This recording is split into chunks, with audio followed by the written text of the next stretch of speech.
So big round of applause for Aigul. Thank you so much, Mark, and good morning, everyone, again. So my name is Aigul Safiullina, and I'm a certified breathwork facilitator and sound therapist. And I was just thinking yesterday that, probably like for this kind of topic, that was the most challenging one, like even though it's all about simplicity, right? And basically, I would like to share like the concept, what it means for me, and also the story through the brain, right? Something that is that we all share, we all have. And let's see also how it resonates with you when when it comes to like to our day-to-day activities. So as you can see, like I know that I think everyone can see it on the slides.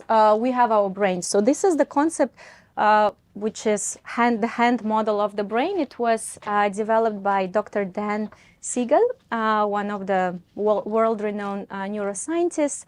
And it basically explains our head brain, right? So because we have not only one brain as the model. So we have the upstairs part, the one that is all about our cortex, right? So that's how we usually visualize our brain, right? Like our ability to think, to rationalize, to be creative, to have our set of values, to develop throughout life, think about the future, not only what we're doing day to day. And that's represented with our fingers, right? So, and usually it's like the upstairs. Now, what we also have, and that's again the simplified also, of course, version, our brainstem that is here. So that's the most ancient part that is responsible for all the basic things, basic survival, primal things like our breathing, our heart, like all the autonomous functions in our body that we usually don't think about, right? So it's just happening. And the only time when we start worrying about that is when things happen, right? When we may get injured, or when there are too many things, too much complexity happening. And then we have our limbic system. So that's our mouse brain, right? So that's that could be represented with our thumb, like ideally two thumbs, but we have just one on one hand, on each hand. And that's the one that is all about seeking pleasure and avoiding pain, right? And when I mean pleasure, it would be more like numbing pleasure. So all our, love for, certain types of food, certain types of activities goes here, because also if you imagine the mouse, right, like is always like looking for that piece of cheese and trying to avoid when things are not really pleasant. And that's what we all have, right? So that's that's how it functions quite well. So usually that's the way, when we see it right here, that's that's how it works, represented by the hand. Now, from time to time, like this lead that we have, the prefrontal cortex, flips. Yeah, just a bit. Yeah, like someone, we had an unpleasant conversation, or crossing the street, and there was like a bus coming, or a conversation with our family. Things happen. So from time to time it flips. Now, in the last few years, I'm pretty sure that for many of us, this lead was flipping maybe too often, too much, right? So even going all the way up. And that means dysregulation. So when I, bring it back to probably my story, what I was thinking, and also the reason I'm using the brain, I grew up in a family of 2 medical doctors, everything fine, nothing to be typical, traumatized about what could be wrong. I mean, always having great opportunities. So everything was fine. But then a few years ago, that was long before 2020, I started noticing that something was off, some of the reactions, feeling a little bit, either overreacting or sometimes, having panic attacks. And I was wondering, I'm actually, to be honest, I wasn't even wondering much. I was thinking, oh yeah, it happens to everyone, it happens, maybe I should change the job, change the relationship, change the countries, change the continents. I used to live in Argentina before, then moved to Hong Kong, amazing, always on this high, right? Looking for the new new things, new sensations, new impressions. But and then when things were going wrong, I found a passion like which could also be related to numbing that I realized later on, which was trail running. So if you look at it obviously from the perspective of, like it's healthy, it's amazing, you're out in nature, and Hong Kong is such an amazing place for that. You can go pretty much also from here, you go up, Bremer Hill, anywhere, great. Now, what happened to me, I used to spend days and I wouldn't say hundreds kilometers, but quite long distance that called ultra running. So whenever, things were going wrong, that was my way to, maybe not hide, but, go into that, because it was always hard. It's not pleasant sometimes. And then what happens once I got this amazing gift, I twisted my ankle twice in a month. So the first time it happened while I was running on the trails, and I was like, okay, fine, I'll just go to the physio, but it takes time. It doesn't heal just like that. But then I twisted it for the second time, and the second time it was actually in a cafe. Like, what? And that was a message. So I was like, maybe there is something there. Like, I can't run away anymore. Right? And that's when I also started noticing that there were things that were a bit off in my life, in terms of the working environment that I used to be, the relationship and everything. And I was thinking, okay, so what do I do now? How do I solve it? I need to fix it, right? Because there are so many, so many hacks, so many tools. Maybe I need to, do something new, explore, so many things happening here. When the solution, because I couldn't really move a lot, was right under my nose, right? So it was a little bit colder when I was inhaling and a little bit warmer when I was exhaling, and that was breathing. Right, so with that, I would first invite you again to make a sigh of relief. Just inhale through the nose and exhale.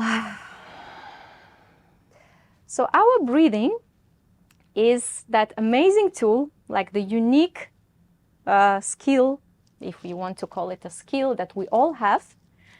And it's present not only in our cortex, right? So not only in our brainstem, because that's our basic function, right? If we don't breathe, we're not alive.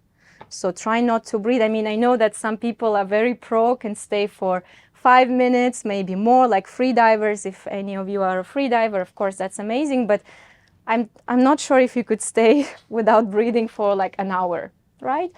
So that happens for us naturally.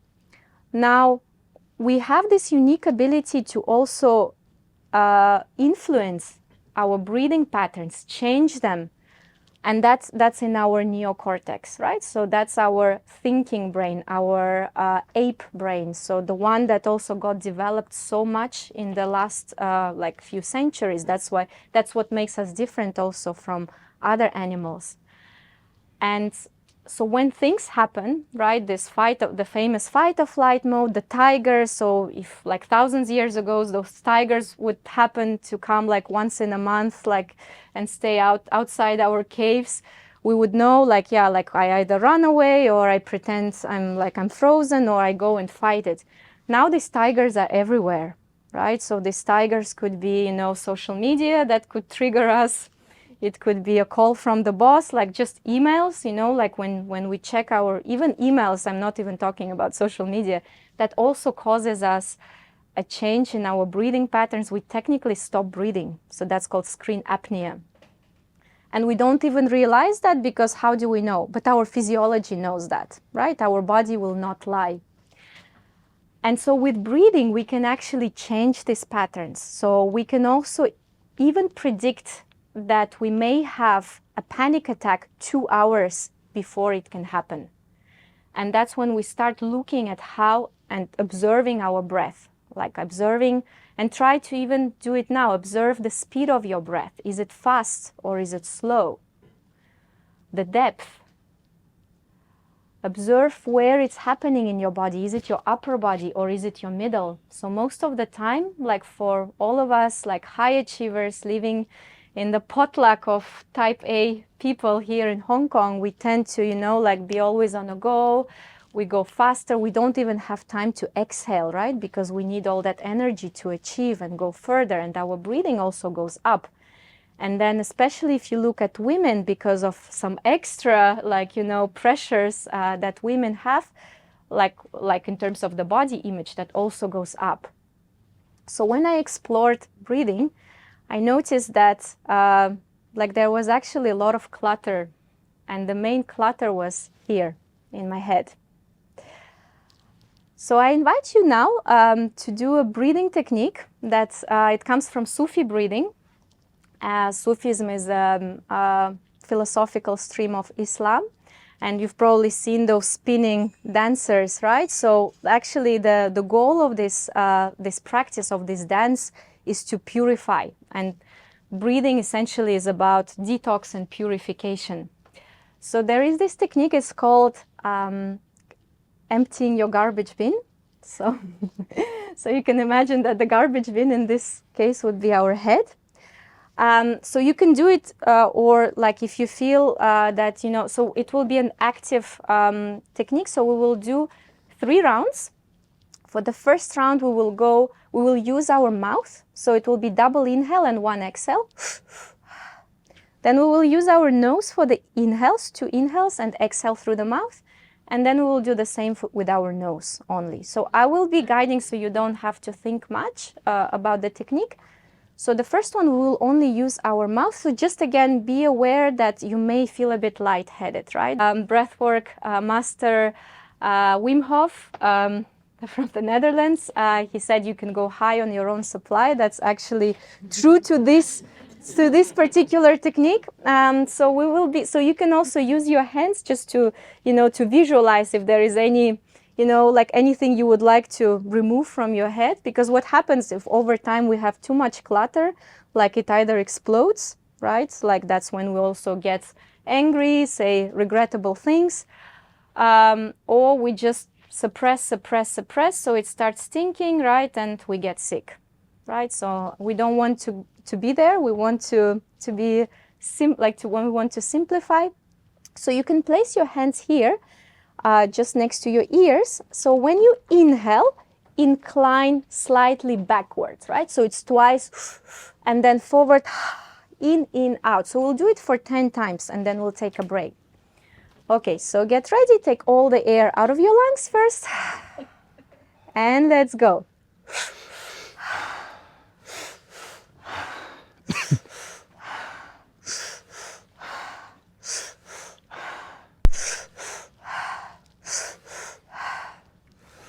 Eight, 9, 10. Good. And release. Make a sigh of relief. Take your time. Notice how you feel. You may feel slightly lightheaded or a bit like you're flying.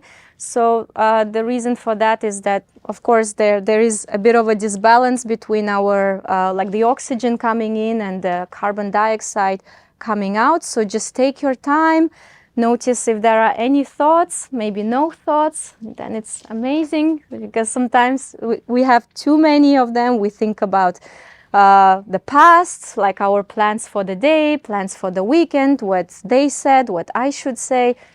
It's too much, right? So for the second round, and that's usually the ideal, the best way to do that, is when we inhale through the nose and then exhale through the mouth. Right, so again, we will do it for 10 times. If you feel a bit lightheaded, so just take it easy, yeah?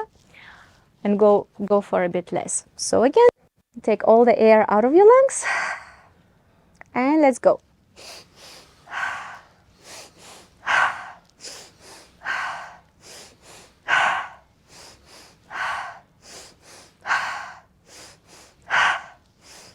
Eight, 9, 10. Nice. And release. Take your time. Notice how you feel. Notice what is happening. I definitely feel a bit lightheaded.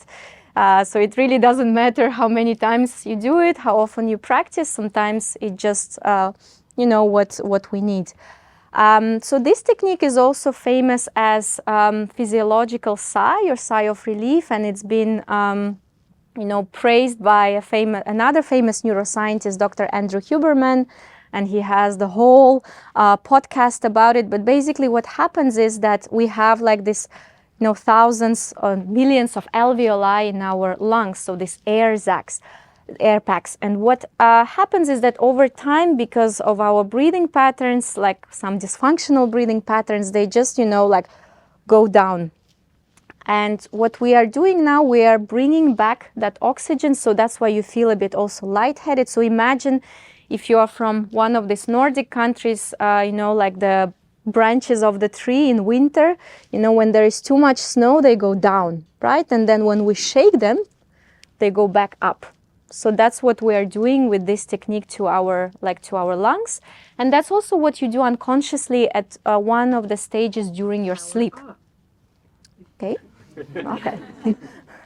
So now we'll go for the third round, and this is the one that you can do discreetly if you don't want to cause any attention, because one interesting thing is that when we think about, breath work, wellness, and simplicity, we imagine this kind of scene, right? So a few years ago, I moved to Lantau.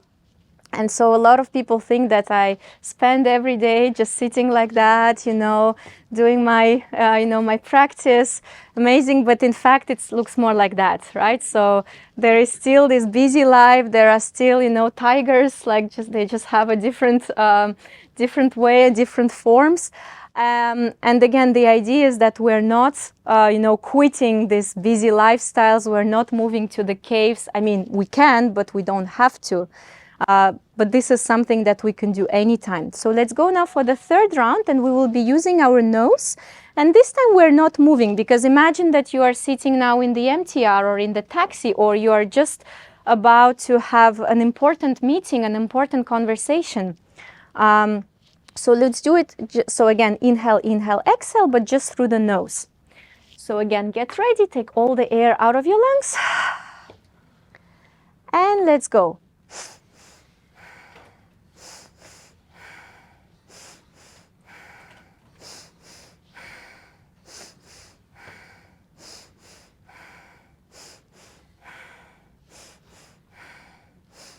Nine, 10, good, and release, and just notice how you feel. Take your time, it's all good. And if you feel lightheaded, of course you can practice it anywhere, but don't do it while you're driving or swimming, because it could be a bit dangerous. And basically that's what breathing, like, as one of the functions. Of course there are so many ways to simplify things, because of course for me, when I started this path also towards a more professional breathwork facilitator, I realized there were also so many techniques, and that's also when sometimes we tend to complicate, right? Like, oh, I want to hold my breath. For how long can I do it? For how long can I sit in that ice bath? Or like, for how long I can run with the mouth tape? So then, again, that could also put us in another loop of, comparing ourselves to others, trying to biohack. But we don't need to biohack anything, because our body already has all the tools. And you don't need any particular membership in any gym, or you don't need that sitting next to, like, at the beach. You can do it anywhere.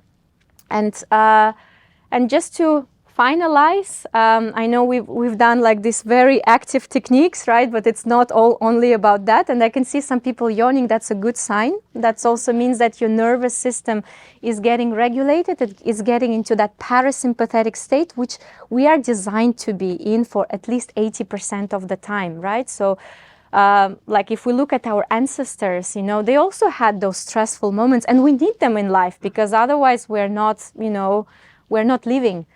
But unfortunately, like, there are too many, like, we spend too much time in that sympathetic state when we are fighting, or, we are trying, and then what happens, our lid is flipping, and then it's really hard to hold on to it, right?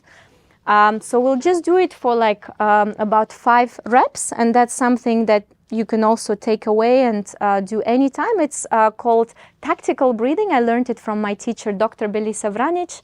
And this is an exercise that is used by the firefighters in New York just before their shift. So we will be inhaling for the count of 4, hold the breath for 4, exhale for 6, and hold for 2. I suggest that you go only with your nose, but if you feel like you want to exhale through the pursed lips, like so, just go for it. So we'll just do a few rounds. Of course, that can go also ideally for at least 5 minutes that we don't have at the moment, being aware of the time. So again, you can keep your eyes open or closed, and that's a good way also to prepare for the meetings, for the shifts, right, for work or anything else. Take all the air out of the lungs. Now inhale, 2, 3, 4. Hold, 2, 3, 4. Exhale, 2, 3, 4, 5, 6. Hold, 2. Inhale. Hold. Exhale. 5, 6. Hold, 2. Inhale. Hold. Exhale, relax, release, release.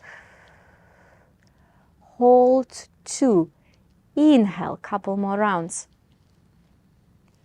Hold. Exhale. 5, 6. Hold, 2, and inhale. And hold. Exhale.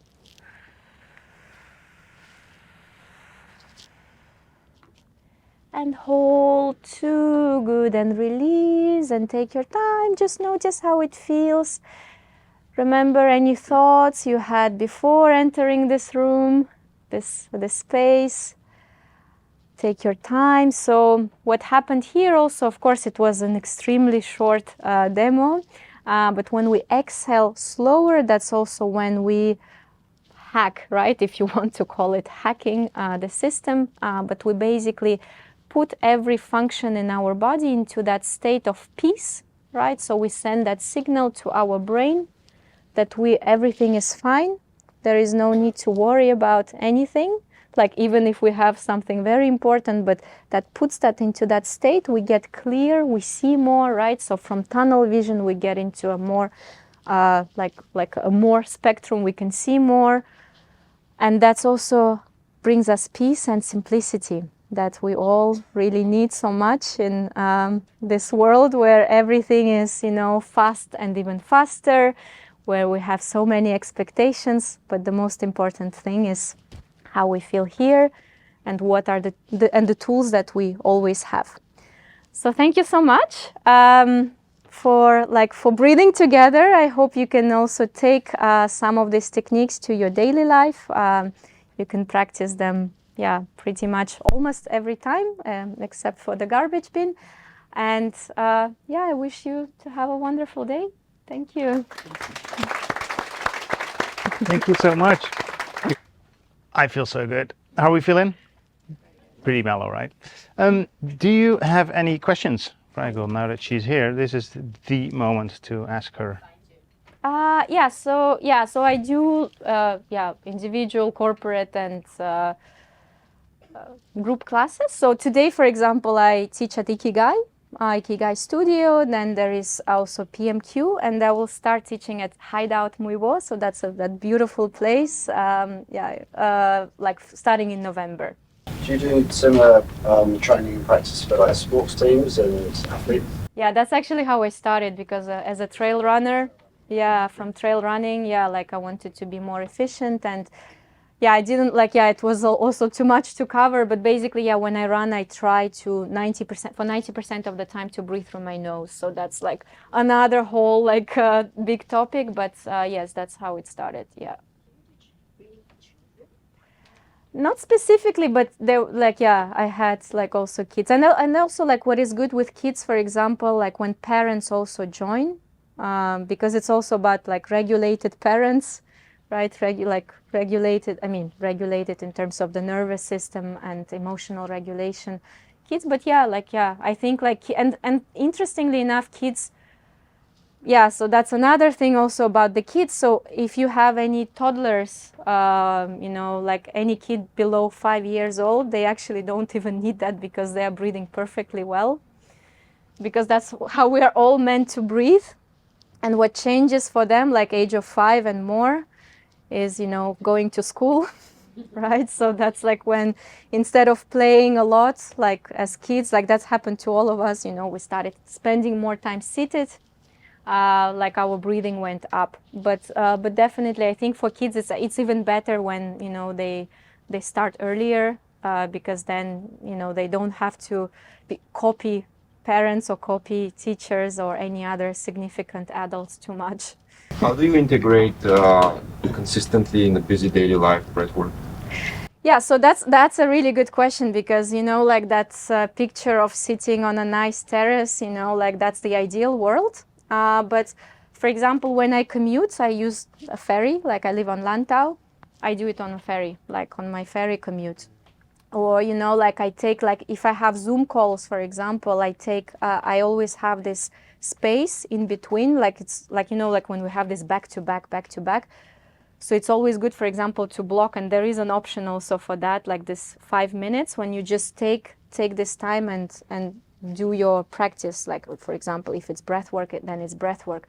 So the idea again is not that, you know, like you're like, okay, I need that 1 hour, like beautiful space and sit. It's great if it's possible. Like that's why also I'm trying to change my, you know, like things around my life that I can do that. But sometimes it's just not possible, right? Or especially now that we all started traveling again, you know, and that's like that extra, or like socializing again. I remember like last year it felt so tiring to socialize, like going to networking events. So you can also like just do it like on the MTR. You mentioned you started studying breathwork because you were trail running. So do you have any kind of breathing techniques for athletes or people who are exercising? Tons, yeah, there are many. Yeah, because I mean, when you look at like athletes, I mean, and by athletes, I'm not a pro athlete. I'm just, you know, I run when I run. But basically, we talk about like pre-training, during training, and recovery, right? So, and these are like also different techniques. So everything that is pre-training is basically what everyone should be doing, ideally, so that we prepare our system. It's like stretching before, right? So there is a muscular stretch, but we also need to prepare our lungs, our diaphragm, and all the muscles like that we use, and that goes also, for example, for like I also paddle, and for paddling, oh my god, like I realized when I started paddling that I have no idea about breathing, interestingly. And then during the training, so that's of course most of the time like not forgetting to breathe, and also how you do it, right? So most of the time we just like either we brace it, because, you know, like especially when we're lifting weights, there are so many mistakes that all of us, I mean myself included, do. So it's also having that routine and training it. And if it's about running, like, okay, like I use maybe a mouth tape first, like, you know, for like 100 meters, and then I change. So there is like a big variety. And then the most important part is also recovery, because often we think, okay, I'm done, like I'm going to that, you know, like next meeting, next thing. But no, like it's super important also to get into that calming state. So that's also about the exhales, right? Like, or calming breaths, for example, you know, placing your hands on your belly or on your rib cage, like that's like from the most basic ones. But yeah, so if you, for example, interested to learn more, there is this approach, it's called Oxygen Advantage, and there is also a book. So Patrick McKeown, he's also one of my teachers, and he's specifically focused on athletes. Yeah. Cool. I'll ask you to share that in our Oh yeah, WhatsApp yeah, group yeah. so we can. If you add me. Oh, you're not No. member yet? Okay, I will. Yeah. We have time for one more question.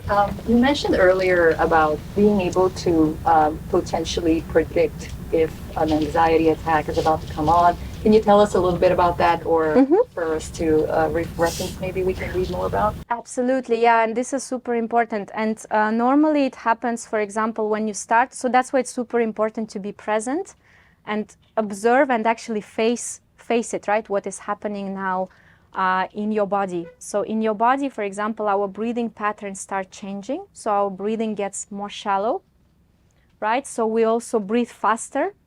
Like, so that's why when we hear about breathe more, no, it's actually about breathing less, right? So which sounds a bit like against, but no, actually the point is to breathe less, because that means that we breathe slower.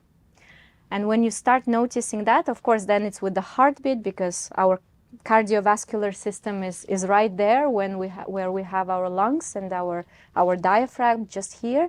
So usually you start noticing here, and then of course like other reactions, so our physiology will tell us through our hands. So it's either cold hands or, you know, like more sweaty hands, and then your heartbeat start also going faster. So that's when you start noticing that. So these are like the most, like, you know, obvious markers. Of course, then when you go into, okay, what is happening now in my mind? Like, what are the thoughts? And without trying to push them away, right? Because we also don't give ourselves permission to feel or to think like negatively, like that whole thing about positive vibes only. But I mean, we're humans. We have all types of vibes. So if there is like something like, I mean, I often, like one of my common emotions is angry. Like I often feel angry, and that's been a great driver in my, you know, professional life. And it's fine, like, yeah, I feel angry now. So like noticing that and saying, yes, I feel angry now. Now, is it okay for me to feel angry, or do I want to change it? If I want to change it, how do I want to change it? But basically not being like, oh, no, this is not a nice one. Like, you know, like I want to be, you know, like happy instead. It doesn't, yeah. So these are like some of the markers. It's like basic, like also like, you know, with anything that, you know, like if we get injured, right, and we are bleeding, like we can like, oh no, it's not happening, but we keep bleeding. So it's a bit similar, like as an analogy, like, okay, I face it, I'm bleeding, I need to do something about it, or I leave it like it is, but then there are consequences. Yeah. Great. We're gonna wrap it up now. So a big round of applause for Aigul. Thank you so much. And Aigul, before you walk away, there's of course a little thank you made by Nick. Oh, thank you, Nick. Oh, here we go. Inspired by the topic and mainly your talk about the vascular system. Oh my God, it's amazing. Oh, thank you so much, Nick. Oh my God, it's so amazing. I will use it for my... Picked up from your Instagram, you were talking about the vagal nervous system. So I learned a lot about nervous systems. Yeah, it's not, you're halfway being a doctor now. Great. And it says Aigul right there. Oh my God, yeah, Nick, maybe also with Nick here. Thank you.